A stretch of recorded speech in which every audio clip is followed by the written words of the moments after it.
Hello, friends! Are you ready to go on a counting adventure with me? We're going to count all the way from 1 to 10. It's going to be so much fun. 1.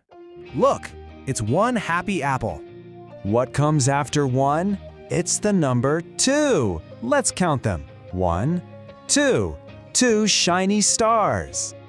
And next up is 3. Count with me. 1, 2, 3. 3 playful kittens. So cute. Okay, can you find the number 4? Let's count together. 1, 2, 3, 4. Look at those 4 pretty flowers. Wow, you're doing great. So, what's after 4? It's 5.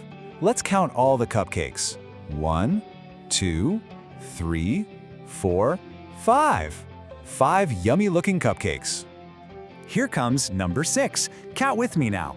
1, 2, 3, 4, 5, 6. 6 busy, buzzing bees.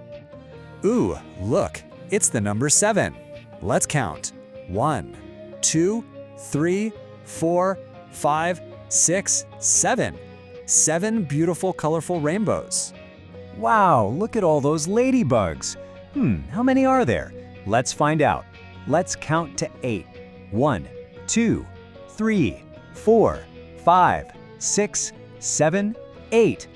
8 spotty little ladybugs. We are almost at the end. It's number 9. Let's count them all. 1, 2, 3, 4, 5, 6, 7, 8, 9. 9 little ducklings. We did it! It's 10! We made it all the way to 10. Let's count one last time. 1, 2, 3, 4, 5, 6, 7, 8, 9, 10. 10 floating balloons. Hooray! That was awesome. You are a fantastic counter. You know what? Let's try something really fun. Are you ready for a challenge? Let's count again, but this time, let's go super fast. Ready, set, go! 1, 2, 3, 4, 5, 6, 7, 8, 9, 10. Whoa, that was so fast. You are amazing. Great job. You did it. Hooray for you. You really are a counting star. You should be so proud. Thanks so much for counting with me today. I had a lot of fun. See you next time.